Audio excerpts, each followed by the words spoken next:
राधे राधे। हरे कृष्ण। आंवला नवमी को अक्षय नवमी भी कहा जाता है, क्योंकि इस दिन किए गए पुण्य कर्म अक्षय अर्थात कभी समाप्त नहीं होते।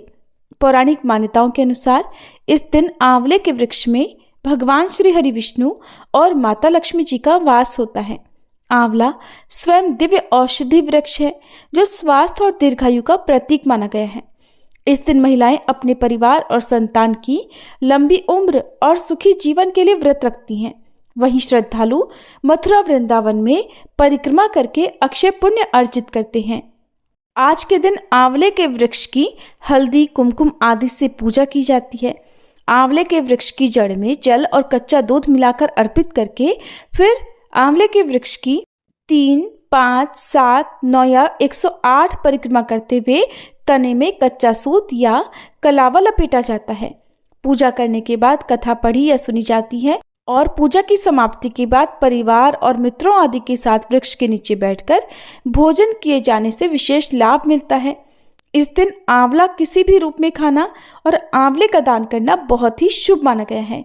आज के दिन आंवले के वृक्ष की पूजा करके या आंवले के फलों के सामने बैठकर कथा का श्रवण करने के बाद कनकधारा स्तोत्र का पाठ करने से धन संबंधी समस्याएं दूर होती हैं।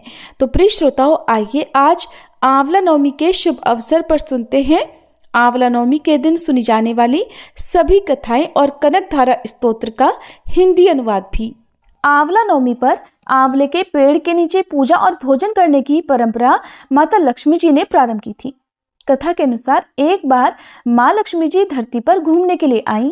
धरती पर आकर माँ लक्ष्मी जी सोचने लगी कि भगवान विष्णु और शिव जी की पूजा एक साथ कैसे की जा सकती है। तभी उन्हें याद आया कि तुलसी और बेल के गुण आंवले में भी पाए जाते हैं। तुलसी भगवान विष्णु को और बेल शिव जी को अत्यंत प्रिय है। इसके बाद तो माँ लक्ष्मी जी ने आंवले के पेड़ की पूजा करने का निश्चय किया।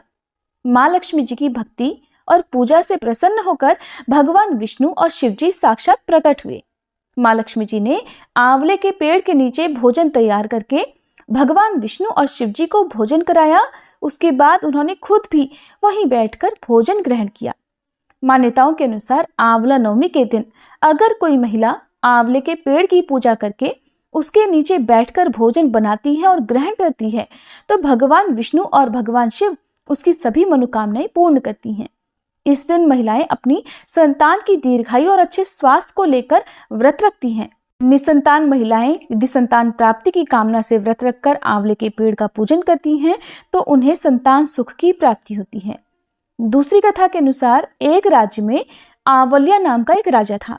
राजा ने ये निश्चय कर रखा था कि वह अपनी प्रजा में रोजाना 1.25 मन आंवलों का दान किया करेगा, उसके बाद ही भोजन ग्रहण करेगा। राजा अपनी प्रतिज्ञा के अनुसार ऐसा ही करता था, लेकिन उसके बेटे और बहू को ये बात पसंद नहीं थी।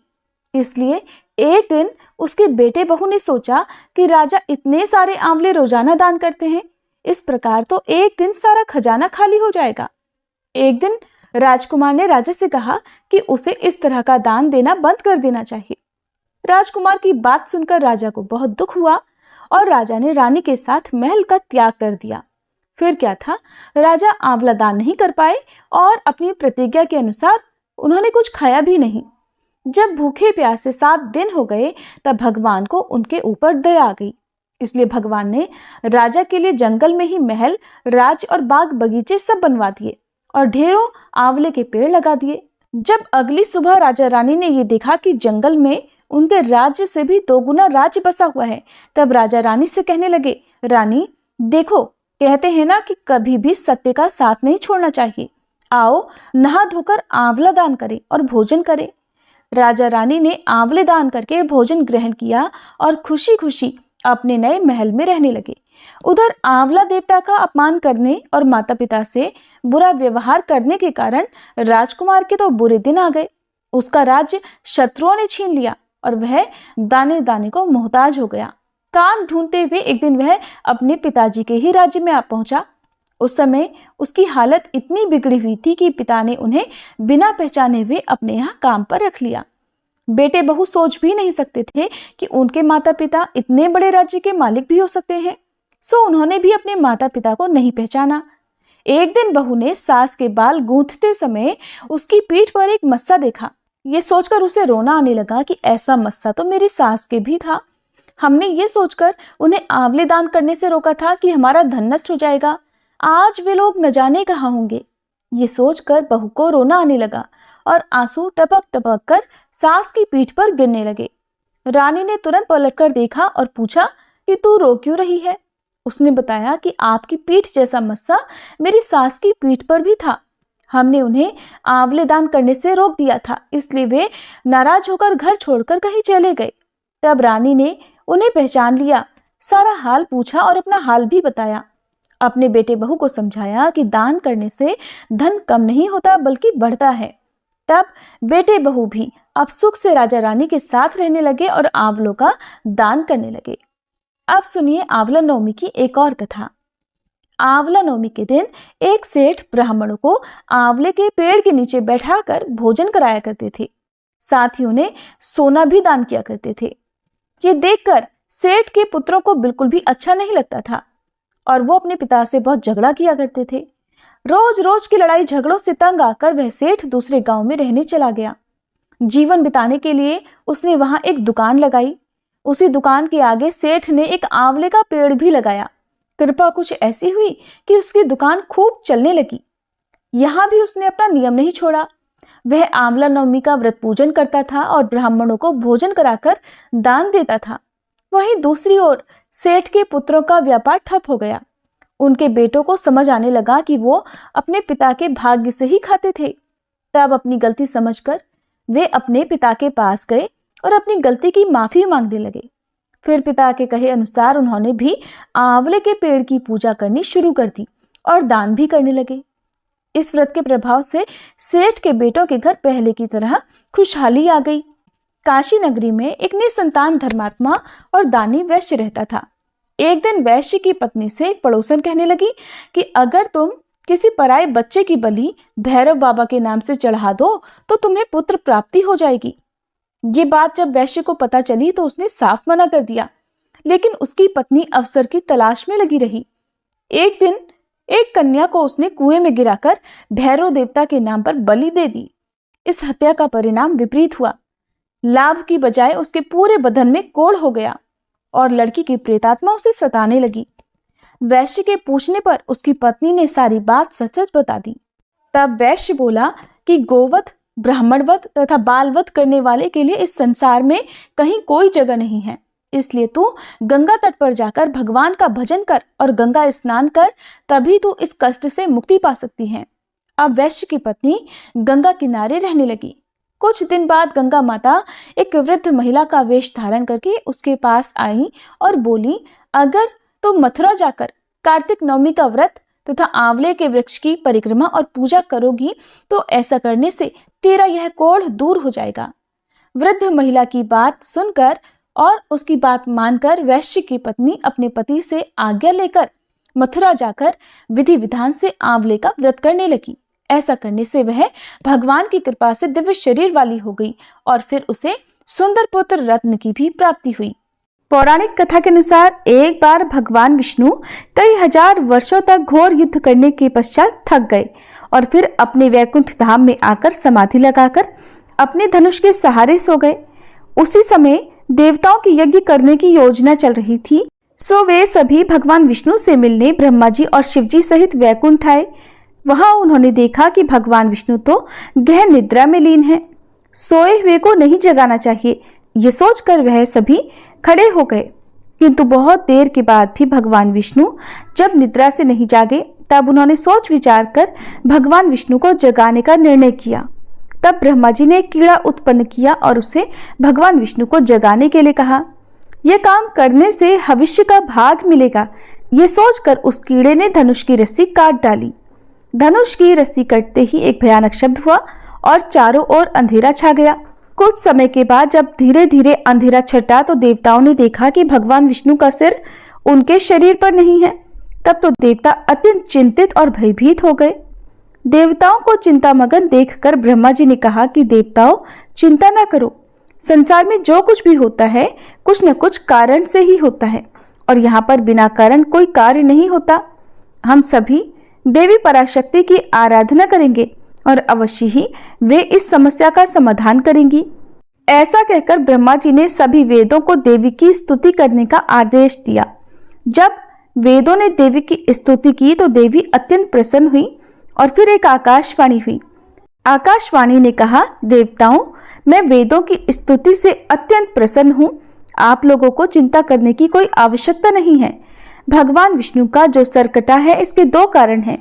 पहला तो इन्हें एक बार लक्ष्मी जी ने कह दिया था कि आप बिना सिर के हो जाओ, क्योंकि लक्ष्मी जी को देखकर भगवान विष्णु हंस रहे थे। दूसरा कारण है हयग्रीव नाम के दैत्य का अंत करना। हयग्रीव नाम का एक दैत्य है। इसने अन्न जल सब कुछ त्याग कर 1000 वर्षों तक मेरी तपस्या की थी। उस समय इस दैत्य ने अपनी सारी इंद्रियों को अपने वश में कर लिया था और केवल मेरे एक बीजाक्षर मंत्र का जाप करता था। इसने मेरे तामसी रूप के दर्शन पाने के लिए ऐसी घोर तपस्या की। तब मैं पराशक्ति ही अपने तामसी रूप से इस दैत्य के सामने प्रकट हुई थी। देवी को अपने सामने प्रकट हुआ देखकर ये दैत्य अत्यंत प्रसन्न हुआ और उठकर खड़ा हो गया। वह मेरे उस रूप की परिक्रमा करने लगा और मेरी स्तुति की। तब मैंने उससे मनवांछित वर मांगने के लिए कहा और उसने कहा, देवी, मैं अमर होना चाहता हूँ। उसकी बातें सुनकर मेरी उस तामसी शक्ति ने कहा कि दैत्यराज, संसार में सभी की मृत्यु होनी है और यही संसार का नियम है। मैं इस नियम को भंग नहीं कर सकती, इसलिए तुम सोच समझकर कोई और वरदान मांगो। और फिर उसके बाद उस दैत्य ने मुझसे वर मांगा कि मेरी मृत्यु केवल भगवान हयग्रीव के द्वारा ही हो। तब मैंने ही उसे ऐसी मनवांछित मृत्यु प्राप्त करने का वरदान दे दिया था। उसी समय वह दैत्य अपने बल के घमंड में आकर ब्राह्मणों, देवताओं और साधु जनों को पीड़ित कर रहा है और सभी को इस दैत्य के आतंक से मुक्त कराने के लिए भगवान विष्णु का हयशीर होना आवश्यक है। इसीलिए आज इनका सिर कट गया है। ब्रह्मा जी, आप एक घोड़े का सिर काटकर श्री विष्णु जी के शरीर पर लगा दीजिए। इससे उनका हयग्रीव अवतार होगा और वे उस हयग्रीव दैत्य का अंत कर देंगे। इतना कहकर देवी अंतर ध्यान हो गई। इसके बाद देवी के आदेशानुसार ब्रह्मा जी ने अपनी तलवार से घोड़े का सिर काटकर उसे भगवान विष्णु के शरीर पर लगा दिया और उसी क्षण भगवान विष्णु उठकर खड़े हो गए। इस तरह भगवान विष्णु का हयग्रीव अवतार हुआ और तब हयग्रीव स्वरूप भगवान विष्णु और हयग्रीव नाम के उस दैत्य में भयंकर युद्ध छिड़ गया। उसको मारना इतना आसान नहीं था। तब भगवान विष्णु ने बहुत लंबे समय तक उसके साथ युद्ध किया। बाद में देवी जगदम्बा के वरदान अनुसार भगवान हयग्रीव के हाथों उसका अंत हो गया। एक और कथा के अनुसार एक बार हयग्रीव नाम के दैत्य ने वेदों को चुराकर सागर की अथाह गहराई में छुपा दिया। तब भगवान विष्णु ने मत्स्य रूप धारण करके वेदों को प्राप्त किया और उन्हें पुनः स्थापित किया। एक बार श्री ब्रह्मा जी की असावधानी के कारण एक बहुत बड़े दैत्य हयग्रीव ने वेदों को चुरा लिया। वेदों को चुरा लिए जाने के कारण ज्ञान लुप्त हो गया। चारों ओर अज्ञानता का अंधकार फैल गया और पाप तथा अधर्म का चहुं ओर बोलबाला हो गया। तब भगवान विष्णु ने धर्म की रक्षा के लिए मत्स्य रूप धारण करके हयग्रीव का वध किया और वेदों की रक्षा की। कल्पांत के पूर्व एक पुण्यात्मा राजा तप कर रहा था। उस राजा का नाम सत्यव्रत था। सत्यव्रत पुण्यात्मा तो थे ही, बड़े उदार हृदय के भी थे। प्रभात का समय था, सूर्योदय हो चुका था। सत्यव्रत कृतमाला नदी में स्नान कर रहे थे। उन्होंने स्नान करने के बाद जब तर्पण के लिए अंजलि में जल लिया तो एक छोटी सी मछली भी जल के साथ साथ उनकी अंजलि में आ गई। राजा सत्यव्रत ने मछली को नदी के जल में छोड़ दिया। तब मछली बोल उठी, राजन, जल के बड़े बड़े जीव छोटे छोटे जीवों को मारकर खा जाते हैं। अवश्य ही कोई बड़ा जीव मुझे भी मारकर खा जाएगा। आप कृपा करके मेरे प्राणों की रक्षा कीजिए। सत्यव्रत के हृदय में दया उत्पन्न हो उठी। उन्होंने मछली को जल से भरे हुए अपने कमंडलू में डाल लिया। तभी एक आश्चर्यजनक घटना घटी। एक ही रात में मछली का शरीर इतना बढ़ गया कि कमंडल उसके रहने के लिए छोटा पड़ने लगा। दूसरे दिन मछली सत्यव्रत से बोली, राजन, मेरे रहने के लिए कोई दूसरा स्थान ढूंढिए, क्योंकि मेरा शरीर बढ़ गया है। मुझे घूमने फिरने में बड़ा कष्ट होता है। राजा सत्यव्रत ने मछली को कमंडलू से निकालकर पानी से भरे हुए एक बड़े मटके में रख दिया। यहाँ पर भी मछली का शरीर रात भर में ही मटके में इतना बढ़ गया कि अब तो मटका भी उसके रहने के लिए छोटा पड़ गया। दूसरे दिन मछली फिर से राजा सत्यव्रत से बोली, राजन, मेरे रहने के लिए कहीं और प्रबंध कीजिए, क्योंकि मटका भी मेरे रहने के लिए छोटा पड़ रहा है। तब राजा ने मछली को निकालकर एक सरोवर में डाल दिया, किंतु सरोवर भी मछली के लिए छोटा पड़ गया। इसके बाद राजा ने मछली को नदी और उसके बाद फिर समुद्र में डाल दिया। समुद्र में डालते ही आश्चर्य हुआ, समुद्र में भी मछली का शरीर इतना अधिक बढ़ गया कि मछली के रहने के लिए वह स्थान भी छोटा पड़ गया। समुद्र भी मछली के रहने के लिए छोटा हो गया। ये देखकर मछली फिर से सत्यव्रत से बोली, राजन, ये समुद्र भी अब मेरे रहने के लिए पर्याप्त नहीं है, कृपया मेरे रहने की व्यवस्था कहीं और कीजिए। अब तो राजा आश्चर्यचकित हो उठे। उन्होंने ऐसी मछली आज तक कभी नहीं देखी थी। तब वह विस्मय भरे स्वर में बोले कि मेरी बुद्धि को विस्मय के सागर में डुबोने वाले आप हैं कौन, कृपया करके बताइए। तब मत्स्य रूपधारी श्री हरि ने उत्तर दिया, राजन, हयग्रीव नामक दैत्य ने वेदों को चुरा लिया है। जगत में चारों ओर अज्ञान और अधर्म का अंधकार फैला हुआ है। मैंने हयग्रीव को मारने के लिए ही मत्स्य का रूप धारण किया है। आज से 7वें दिन पृथ्वी प्रलय के चक्र में फंस जाएगी। समुद्र उमड़ उठेगा, भयानक वृष्टि होगी, सारी पृथ्वी पानी में डूब जाएगी।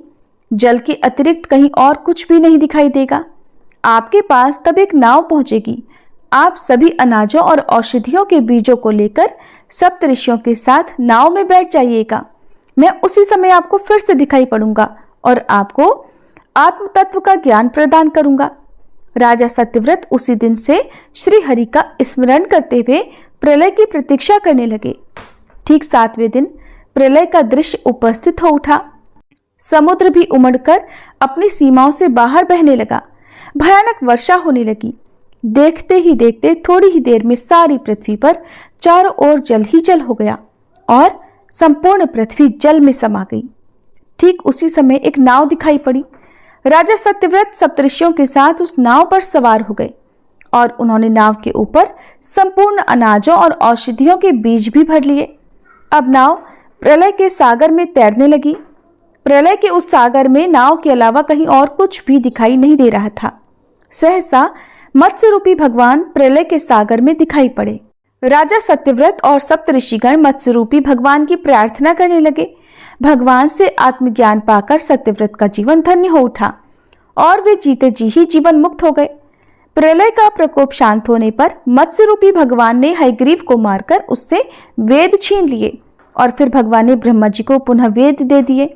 इस प्रकार भगवान ने मत्स्य रूप धारण करके वेदों का उद्धार तो किया ही, साथ ही संसार के प्राणियों का भी अमिट कल्याण किया। प्रेम से बोलिए मत्स्य भगवान की जय, श्री विष्णु भगवान की जय। आप सुनिए कनकधारा स्तोत्र का हिंदी अनुवाद। जैसे भ्रमरी अधखिले कुसुमों से अलंकृत तमाल तरु का आश्रय लेती है, उसी प्रकार जो प्रकाश श्री हरि के रोमांच से सुशोभित श्री अंगों पर निरंतर पड़ता रहता है और जिसमें संपूर्ण ऐश्वर्य का निवास है, संपूर्ण मंगलों की अधिष्ठात्री देवी भगवती महालक्ष्मी की वह दृष्टि मेरे लिए मंगलदायी हो। जैसे भ्रमरी महान कमल दल पर मंडराती रहती है, उसी प्रकार जो श्रीहरि के मुखारविंद की ओर बराबर प्रेम पूर्वक जाती है और लज्जा के कारण लौट आती है, समुद्र कन्या लक्ष्मी जी की वह मनोहर मुग्ध दृष्टिमाला मुझे धन संपत्ति प्रदान करे। जो संपूर्ण देवताओं के अधिपति इंद्र के पद का वैभव विलास देने में समर्थ है, मधुहंता श्रीहरि को भी अधिकाधिक आनंद प्रदान करने वाली है तथा जो नील कमल के भीतरी भाग के समान मनोहर जान पड़ती है, उन लक्ष्मी जी के अध खुले नेत्रों की दृष्टि क्षण भर के लिए मुझ पर थोड़ी सी ही अवश्य पड़े। शेषशायी भगवान विष्णु की धर्मपत्नी श्री लक्ष्मी जी के नेत्र हमें ऐश्वर्य प्रदान करने वाले हों, जिनकी पुतली तथा बरौनियां अनंग के वशीभूत हों, अध खुले किंतु अपलक नयनों से देखने वाले आनंद कंद श्री मुकुंद को अपने निकट पाकर कुछ तिरछी हो जाती हैं, जो भगवान मधुसूदन के कौस्तुभ मणि मंडित वक्ष स्थल में इंद्र नीलमयी हारावली से सुशोभित होती हैं तथा उनके भी मन में प्रेम का संचार करने वाली हैं, वह कमल कुंज वासिनी कमला की कटाक्ष माला मेरा कल्याण करे। जैसे मेघों की घटा में बिजली चमकती है, उसी प्रकार जो कैटभ शत्रु श्री विष्णु के काली मेघमाला के श्याम सुंदर वक्ष स्थल पर प्रकाशित होती है, जिन्होंने अपने आविर्भाव से भृगुवंश को आनंदित किया है और जो समस्त लोकों की जननी है, उन भगवती लक्ष्मी की पूजनीय मूर्ति मुझे कल्याण प्रदान करे। समुद्र कन्या कमला की वह मंद, अलस, मंथर और अधोर निर्मित दृष्टि, जिसके प्रभाव से कामदेव ने मंगलमय भगवान मधुसूदन के हृदय में प्रथम बार स्थान प्राप्त किया था, यहाँ मुझ पर पड़े।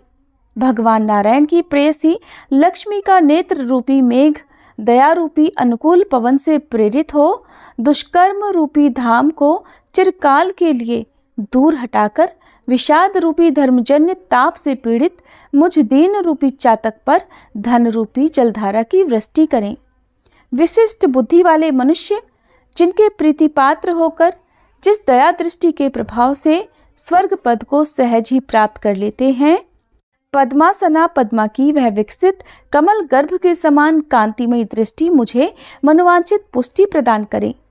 जो सृष्टि लीला के समय वाग देवता अर्थात ब्रह्म शक्ति सरस्वती के रूप में विराजमान होती है और प्रलय लीला के काल में शाकंभरी अर्थात भगवती दुर्गा अथवा चंद्रशेखर वल्लभा पार्वती अर्थात रुद्र शक्ति के रूप में अवस्थित होती है, त्रिभुवन के एकमात्र पिता भगवान नारायण की उन नित्य यौवना प्रेयसी श्री लक्ष्मी को नमस्कार है। हे माता, शुभ कर्मों का फल देने वाली श्रुति के रूप में आपको प्रणाम है। रमणीय गुणों की सिंधु रूपा रति के रूप में आपको नमस्कार है। कमल वन में निवास करने वाली शक्ति स्वरूपा लक्ष्मी को नमस्कार है तथा पुष्टि रूपा पुरुषोत्तम प्रिया को नमस्कार है। कमल वदना कमला को नमस्कार है। क्षीर सिंधु सभ्यता श्री देवी को नमस्कार है। चंद्रमा और सुधा की सगी बहन को नमस्कार है। भगवान नारायण की वल्लभा को नमस्कार है। कमल सदृश नेत्रों वाली माननीय माँ, आपके चरणों में किए गए प्रणाम। संपत्ति प्रदान करने वाले, संपूर्ण इंद्रियों को आनंद देने वाले, साम्राज्य देने में समर्थ और सारे पापों को हर लेने के लिए सर्वथा उद्यत हैं, वे सदा मुझे ही अवलंबन दें। मुझे ही आपकी चरण वंदना का शुभ अवसर सदा प्राप्त होता रहे। जिनके कृपा कटाक्ष के लिए की गई उपासना उपासक के लिए संपूर्ण मनोरथों और संपत्तियों का विस्तार करती है, श्री हरि की हृदयेश्वरी उन्हीं आप लक्ष्मी देवी का मैं मन, वचन और शरीर से भजन करता हूँ। भगवती हरिप्रिया, आप कमल वन में निवास करने वाली हो। आपके हाथों में नीला कमल सुशोभित है। आप अत्यंत उज्जवल वस्त्र, गंध और माला आदि से सुशोभित हो। आपकी झांकी बड़ी मनोरम है। त्रिभुवन का ऐश्वर्य प्रदान करने वाली देवी, मुझ पर प्रसन्न हो जाओ। दिग्गजों द्वारा स्वर्ण कलश के मुख से गिराए गए आकाश गंगा के निर्मल और मनोहर जल से जिनके श्री अंगों का अभिषेक संपादित होता है, संपूर्ण लोकों के अधीश्वर भगवान विष्णु की गृहिणी और क्षीर सागर की पुत्री उन जगत जननी लक्ष्मी को मैं प्रातःकाल प्रणाम करता हूँ। कमल नयन केशव की कमनी कामनी कमले मैं अकिंचन अर्थात दीनहीन मनुष्यों में अग्रगण्य हूँ, अतएव आपकी कृपा का स्वाभाविक पात्र हूँ। आप उमड़ती हुई करुणा की बाढ़ की तरह तरंगों के समान कटाक्षों द्वारा मेरी ओर देखो। जो मनुष्य इन स्तुतियों द्वारा प्रतिदिन वेद त्रयी स्वरूपा त्रिभुवन जननी भगवती लक्ष्मी की स्तुति करते हैं, वे इस भूतल पर महान गुणवान और अत्यंत सौभाग्यशाली होते हैं तथा विद्वान पुरुष भी उनके मनोभावों को जानने के लिए उत्सुक रहते हैं। इस प्रकार कनकधारा स्तोत्र का हिंदी अनुवाद पूर्ण हुआ। सभी प्रेम से बोलिए लक्ष्मी माता की जय।